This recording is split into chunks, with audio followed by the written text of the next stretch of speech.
I think that you are just one of the comedic geniuses that are out today, but you are tackling something brand new, a narrative that no one is talking about. Yeah, well, I appreciate that.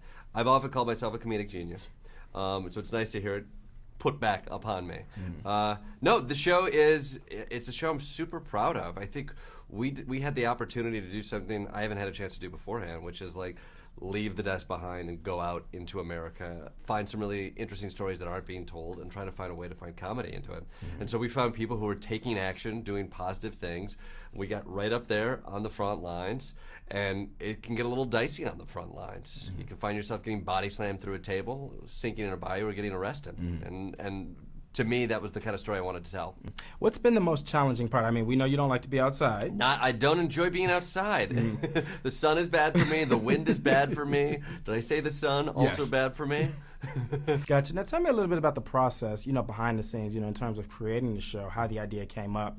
And, again, you said that you want to just take a whole different direction. I did a special on gun control where I went out and I talked to a bunch of people on both sides of the aisle of the gun issue. And it was really eye-opening to be able to give a little bit air and space to that debate. And so when given this opportunity to go out and talk to people, we wanted to get into the gray areas. You don't usually get to do that with comedy. Oftentimes, it's all about scorched earth or being hyperbolic in some sense. And for this, it was like, let's find complicated stories. Let's talk about PTSD. Let's talk about environmentalism and the pipeline protests. And I know a lot of people in these areas have a lot of different conflicting views on it. I want to get in the mix there, and I want to be able to tell something that you wouldn't usually get to tell. Speaking of gray area, what do you think about everything that's going on in Alabama right now with abortion? Yeah, I don't have a gray area on that. I think right now what we see is a rollback in a way that's really depressing. As somebody who sees himself as progressive, I think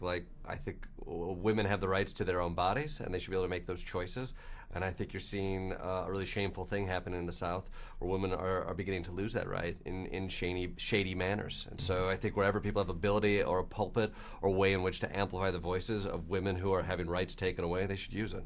Now, is that something that we can expect later on that you may tackle? I think that's definitely an issue I'm curious in. I think in our next season, if we get to cover some more issues, I would love to go into the South and hear why that is such an intense topic right now.